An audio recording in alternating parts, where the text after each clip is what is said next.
باپ دادا جو کچھ کرتے ہیں اس کے پیچھے چلتے ہیں۔ اللہ نے اسی لیے قرآن پاک میں فرمایا ہے کہ وہ کہتے ہیں وجدنا آباءنا کذالک یفعلون، ہم نے باپ دادا کو دیکھا وہ ایسے ہی کرتے تھے۔ اور اللہ فرماتے ہیں اولو کان آباؤہم، کیا ان کے باپ دادا لا یعقلون شیئا ولا یہتدون، نہ انہیں عقل ہو نہ ہدایت ہو، کیا پھر بھی ان کے ہی پیچھے چلو گے؟ قیامت میں کیا یہ دلیل کام آ جائے گی؟ اور اس آیت کو جو مس انٹرپریٹ کرتے ہیں، کیا ترجمہ ہے؟ لفظ بھول گیا، اس آیت کی غلط تعبیر کرتے ہیں، غلط تفسیر کرتے ہیں۔ وہ کہتے ہیں کہ تقلید حرام ہے۔ دیکھو اللہ نے فرمایا نہیں ہے کہ اپنے باپ دادا کے پیچھے چلتے ہیں، تو باپ دادا کی تقلید حرام ہے، اور کہنے والے کو یہ بھی نہیں پتا کہ تقلید کہتے کسے ہیں، مذاق اڑاتا ہے اور کہتے ہیں تقلید تو پٹا ہوتا ہے گلے میں ڈال لیا، پٹا تو جانوروں کے گلے میں ڈالتے ہیں۔ اور اسی صحیح بخاری میں 2 جگہ یہی لفظ حضرت عائشہ رضی اللہ عنہا کے متعلق آ جائے تو وہاں کیا ترجمہ ہوگا؟ تقلید 4 قسم کی ہوتی ہے، ہم کون سی تقلید کرتے ہیں اس میں بھی تو انصاف کرو۔ ہر ایک کو ایک ہی سوٹی سے ہانکے جانا یہ بھی غلط بات۔ تقلید کی ایک قسم یہ ہے کہ امت نبی کریم صلی اللہ علیہ وسلم پر اعتبار کرتی ہے کہ اللہ نے جو وحی نازل فرمائی ہے بالکل وہ سچ کہتے ہیں، یہ بھی تقلید کی ایک قسم ہے کہ رسول اللہ صلی اللہ علیہ وسلم باعتبار بشریت انسانوں جیسے تھے۔ اللہ نے فرمایا انما انا بشر مثلکم، اب یہاں بھی وہ کافر کہتے تھے کہ براہ راست ہمارے پاس وحی آنی چاہیے، ہمارے پاس دلائل آنے چاہیے، وہاں بجز اس کے چارہ کار ہے ہی نہیں کہ جو انہوں نے فرما دیا علی الراس والعین، سر آنکھوں پر۔ تقلید کی دوسری قسم یہ ہے کہ علماء کی تقلید کرتے ہیں، اہل علم ایک دوسرے سے پوچھتے ہیں اور اس بنیاد پر فتویٰ اور مسئلہ اس کا مانتے ہیں کہ ان کے پاس یقیناً کوئی نہ کوئی دلیل ہے۔ یہ تقلید کی دوسری قسم۔ ہم تقلید کرتے ہیں، مفتی صاحب نے یہ بتلا دیا، اور مفتی صاحب نے اپنے اساتذہ کی تقلید میں بات کی اس لیے کہ ان کو پتہ ہے اساتذہ کے پاس کوئی نہ کوئی اس کی دلیل ہے، حتیٰ کہ امام ابو حنیفہ رحمۃ اللہ علیہ کی تقلید اسی معنی میں ہے کہ ان کے پاس دلیل تھی۔ اگر امام ابو حنیفہ رحمۃ اللہ علیہ کے پاس دلیل نہ ہو اور ہمیں بھی پتا ہو کہ ان کے پاس کوئی دلیل نہیں، علیہ باللہ جھوٹ بولتے تھے، تو بھائی یہ تو رسالت میں شرک ہے، مشرک ہو جانا چاہیے پھر تو سب کو، علیہ باللہ۔ تقلید کی تیسری قسم وہ ہے جو آدمی کسی مفتی سے پوچھتا ہے کہ مفتی صاحب یہ مسئلہ کیا ہے، تو مفتی میں اللہ کا خوف ہوتا ہے اور ڈر خدا کا کہ مر کے جواب دینا ہے، مسئلہ صحیح بتاتا ہے۔ اسی کے متعلق رسول اللہ صلی اللہ علیہ وسلم فرماتے ہیں کہ انما شفاع العی فی السوال، اور نابینا کی نجات اس میں ہے کہ آنکھوں والے سے پوچھ لے۔ اور یہی چیز اللہ فرماتے ہیں فَاسْأَلُوا أَهْلَ الذِّكْرِ إِن كُنتُمْ لَا تَعْلَمُونَ، اگر تمہیں پتہ نہیں ہے تو ان سے پوچھو جن کے پاس علم ہے۔ اور تقلید کی چوتھی قسم وہ یہ ہے کہ اپنے باپ دادا کی پیروی کرے، اگرچہ علماء وقت اور مفتیان دور متین اس کے متعلق یہ کہیں کہ یہ گمراہی ہے، پھر بھی کہیں کہ چونکہ باپ ایسے کرتا تھا لہٰذا میں نے ایسے کرنا، یہ تقلید حرام ہے، حتیٰ کہ بسا اوقات نوبت شرک تک پہنچ جاتی ہے۔ انصاف سے کام لو، ان چاروں میں سے ہم کس درجے کی تقلید کرتے ہیں؟ اس لیے بے تکی بات کرنا اور یہ کہنا کہ یہ سارے تقلید کی وجہ سے علیہ باللہ مشرک ہوتے ہیں اور حدیث پہ عمل کرنا چاہیے، کتنی حدیثیں ہیں جن پہ خود عمل نہیں ہوتا؟ کیا حدیث کی صحیح کتابوں میں نہیں آیا؟ رسول اللہ صلی اللہ علیہ وسلم نے فرمایا اذا بلغ الماء قلتین، جب پانی 2 مٹکے ہو جائے، لم ينجسه شیئا، تو اسے کوئی چیز ناپاک نہیں کرتی۔ جب پانی 2 مٹکوں کے برابر ہو جائے، کوئی چیز ناپاک نہیں کرتی، ہم 2 مٹکے پانی کے یہاں رکھ دیتے ہیں لا کے، اور اس کے بعد گوبر اس میں ڈال دیتے ہیں، اب کر لو وضو۔ یہ تو حدیث میں آیا ہے، اس کو ماننے میں پھر کیا حرج؟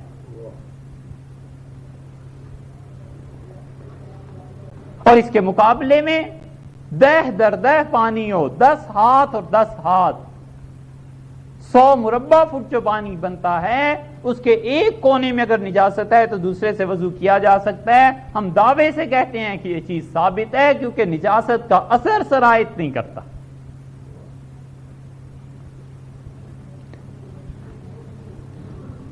ایک اور حدیث سنو،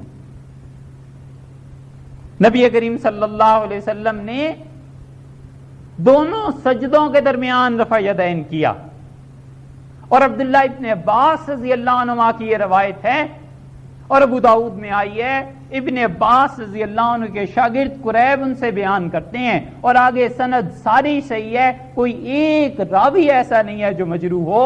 اگر حدیث پہ ہی فقط عمل کرنا ہے تو اہل تشریح بھی یہی کرتے ہیں، یہاں بھی یہی ہونا چاہیے کہ دونوں سجدوں کے درمیان رفع یدین کیا کرو۔ اس حدیث پہ عمل کہاں جاتا ہے؟ یاد رکھو، جتنے اختلافات صحابہ کرام رضی اللہ عنہ میں تھے، یہ امت کے لیے رحمت تھے، قیامت تک اس کا فیصلہ نہیں ہو سکتا، فضول کی بحث۔ جس چیز پر چاروں ائمہ متفق ہو جائیں اس چیز سے باہر قطعاً نہیں نکلنا چاہیے، وہ گمراہی ہے۔ اور جن میں چاروں ائمہ میں آپس میں اختلاف ہے، اگر اپنی نفسانی خواہشات بیچ میں نہیں ہیں اور کسی مجبوری سے کوئی عمل کرتا ہے، ہم کہتے ہیں کہ بھی درست ہے۔ ایک اور حدیث سنائیں، رسول اللہ صلی اللہ علیہ وسلم نے فرمایا الماء بالماء، جسم سے نجاست کا خروج ہو تو غسل واجب ہوتا ہے، اور اگر تعلق بیوی سے تمام ہے، پورا ہے، اور خروج کی نجاست کے خروج کا نہیں آیا مرحلہ، اور اس موقع پہ وہ الگ ہو جاتا ہے تو اس پہ غسل واجب نہیں ہوگا۔ یہ مسلم کی روایت ہے الماء بالماء، کہ پانی کی وجہ سے پانی واجب ہوتا ہے۔ نبی کریم صلی اللہ علیہ وسلم نے کہا تھا، اس حدیث پہ کیوں نہیں عمل کر لیتے؟ یہ حدیث نہیں ہے۔ ایک اور حدیث سنو، بخاری میں آتا ہے نبی کریم صلی اللہ علیہ وسلم نے نماز پڑھی اور ممبر پر بیٹھ کے نماز پڑھائی ہے، اور ممبر سے اترے ہیں، سجدہ کیا ہے، اور پھر واپس آ کر ممبر بیٹھے ہیں۔ آج تک جتنے حدیث پہ عمل کرنے والے دعویٰ کرتے ہیں، کبھی بخاری کی اس روایت پر بھی عمل کیا ہے؟ سچ بتاؤ، کبھی تو ممبر پہ بیٹھ کے نماز پڑھو، پھر نیچے اترو، پھر سجدہ کرو۔ کہتے ہیں یہ رسول اللہ صلی اللہ علیہ وسلم کی خصوصیت تھی۔ یہ کس طرح پتا چلا؟ علماء نے بتایا تو ہم بھی تو یہی کہتے ہیں، پھر یہ تقلید ہوئی یا نہ ہوئی؟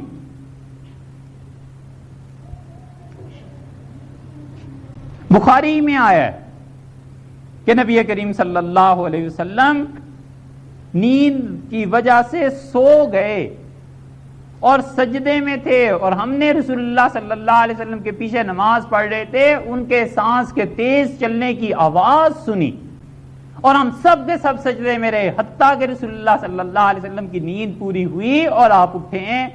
کبھی یوں بھی تو کرے کوئی۔ یہ 5 کافی ہیں؟ ان حدیث پہ عمل کیوں نہیں ہوتا؟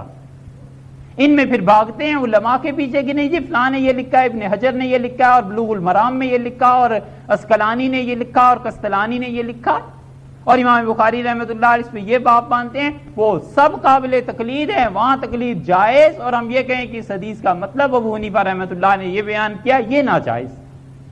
یہ کیا بات ہے؟ بات وہ ہے جو مولانا فضل الرحمان صاحب گنج مراد آبادی رحمۃ اللہ علیہ نے کی تھی۔ ہمیشہ یاد رکھیے، یہ ساری چیزیں ایسی ہیں، یہ رفع یدین ہے، یہ آمین بالجہر ہے، اس طرح کے جتنے مسائل ہیں ان میں ائمہ اربعہ کا اختلاف ہے، کچھ مانتے ہیں کچھ نہیں مانتے، اس کا فیصلہ قیامت تک نہیں ہو سکتا، قطعاً نہیں ہو سکتا۔ آپ زیادہ سے زیادہ ہم یہ ثابت کر سکتے ہیں کہ کون سا چیز اچھی ہے، افضل ہے، زیادہ اچھی ہے، کون سی کم اچھی ہے۔ کسی کے نزدیک وہ زیادہ اچھی ہے، اس پہ عمل کرتا رہے، مگر یہ نہ کہے کہ تم کم اچھی پہ عمل کر رہے ہو۔ یہ ہے انصاف کی بات۔ اور تقلید کی بنیاد پہ دوسروں کو مشرک بنانا تو نہیں بتانا، اور یہ کہنا کہ ان کے پاس حدیث نہیں ہے، یہ بڑی جہالت کی باتیں ہیں۔ عوام کو ڈرانے سے کیا فائدہ، لوگوں کو گمراہ کرنے سے کیا فائدہ؟ نفس دین، اصل اسلام، لوگ اسے ہی چھوڑ کر کہاں جا رہے ہیں؟ کجا یہ کہ لوگوں کو اس طرف دعوت دی جائے کہ فلاں مسلمانوں سے بھی نکال دو اور ان کو بھی الگ کر دو۔ جتنے لوگ بھی ایسی باتیں کرتے ہیں سوائے اس کے کہ اپنے نفس کے فریب میں مبتلا ہیں، اور کیا ہیں الا ماشاء اللہ۔ مولانا فضل الرحمان صاحب گنج مراد آبادی رحمت اللہ علیہ کے پاس گئے تھے مولانا ابو الحسن علی ندوی کے والد ملنے کے لیے، اور حضرت بڑے صاحب کشف بزرگ تھے نقشبندیہ سلسلے کے، اور حدیث میں شاگرد تھے شاہ عبدالعزیز صاحب محدث دہلوی رحمۃ اللہ علیہ کے۔ تو ایک مولوی صاحب تھے، انہیں بڑا بحث کا شوق، انہوں نے کہا جناب جب آپ جائیں تو اپنے پیر کے پاس ہمیں بھی لے جائیں۔ یہ انہیں لے جانے سے کتراتے رہے۔ انہوں نے کہا میں حضرت سے مسئلہ پوچھوں گا کہ امام کے پیچھے فاتحہ پڑھنی چاہیے نہیں پڑھنی چاہیے، رفع یدین کرنی چاہیے نہیں کرنی چاہیے۔ انہوں نے کہا مولوی صاحب ہمارے حضرت اتنی لمبی بحثوں میں نہیں پڑھتے، آپ نہ اس چیز کو کریں۔ اور ایک دن جب مولانا عبدالحی صاحب جا رہے تھے، مولوی صاحب نے دیکھ لیا، وہ بھی ساتھ چل پڑے، اور وہ کہتے ہیں جب جا کے جوتے اتارے تو حضرت بخاری شریف پڑھا رہے تھے۔ تو مولوی صاحب جب جا کے بیٹھے، حضرت مولوی صاحب یہ بتائیے صبح اٹھ کے کون سی دعا پڑھنی چاہیے، حدیث میں کیا آیا ہے؟ انہوں نے کہا حضرت یہ تو یاد نہیں۔ حضرت مولوی صاحب رات کو سونے سے پہلے کون کون سی دعائیں پڑھنی چاہیے؟ ان کا حضرت یہ بھی یاد نہیں۔ حضرت مولوی صاحب کسی کے گھر دعوت کھائیں تو کیا دعا پڑھنی چاہیے؟ اس کا حضرت یہ بھی یاد نہیں۔ حضرت مولوی صاحب سفر میں آئے ہو تو سفر کے لیے جو حدیث میں دعائیں آئی ہیں وہ کیا کیا ہیں؟ ان کا حضرت وہ بھی یاد نہیں۔ الغرض حضرت پوچھتے گئے اور مولوی صاحب نے کہا حضرت یاد نہیں۔ تو حضرت مولوی صاحب جن احادیث پہ، جن سنن پہ، جن دعاؤں پہ پوری امت متفق ہے وہ تو یاد نہ کی، اور 4 مسئلے 5 مسئلے جن میں اختلاف ہے وہ یاد کر لیے تاکہ لوگوں کو لڑاؤ اور تمہاری دال روٹی چلتی ہے۔ یہ ہے بات، سمجھے؟ اس لیے تقلید اور اس کو کہنا، طاہر پٹنی نے عجیب بات لکھی ہے مجموع البحار میں۔ وہ کہتے ہیں ابو حنیفہ رحمۃ اللہ علیہ کی اللہ کے ہاں مقبولیت کے لیے بس اتنی بات کافی ہے کہ اللہ نے اپنے پیغمبر صلی اللہ علیہ وسلم کی آدھی امت کو اس کی تقلید پہ متفق کر دیا۔ یہ کشف المحجوب حضرت علی حجویری رحمۃ اللہ علیہ کی، انہوں نے اس میں لکھا ہے کہ یحییٰ ابن معاذ رازی رحمۃ اللہ علیہ کہتے تھے میں نے نبی کریم صلی اللہ علیہ وسلم کو خواب میں دیکھا، اور میں نے کہا میں آپ کو کہاں پاؤں، کہاں تلاش کروں تاکہ آپ کی راہ ملے؟ تو مجھ سے فرمایا ابو حنیفہ کے جھنڈے تلے چلا جا، وہ میری ہی راہ۔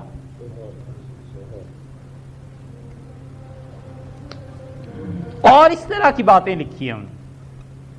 ایک بزرگ کے متعلق لکھا ہے، یہ کشف المحجوب میں ہی ہے، کہ انہوں نے نبی کریم صلی اللہ علیہ وسلم کو خواب میں دیکھا تو رسول اللہ صلی اللہ علیہ وسلم کے پیچھے ابو بکر اور عمر رضی اللہ عنہما چل رہے تھے، تو میں جلدی سے آگے ہوا اور میں نے کہا میں نے ایک مسئلہ پوچھنا ہے۔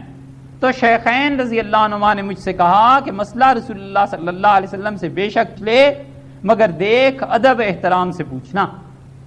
تو میں نے کہا اگر مجھ سے ادب تو پتہ نہیں ہو سکے نہ ہو سکے، آپ بتائیے کہ مسائل میں پیروی کیا ہے؟ مسئلہ پوچھا تو انہوں نے کہا ابو حنیفہ کی بات کرتے ہو، اس کا علم رسول اللہ صلی اللہ علیہ وسلم کے علم سے چلتا ہے، مستفاد ہے۔ اس لیے خام خواہ تقلید اور شرک اور اس قسم کی باتیں کرنا یہ نہیں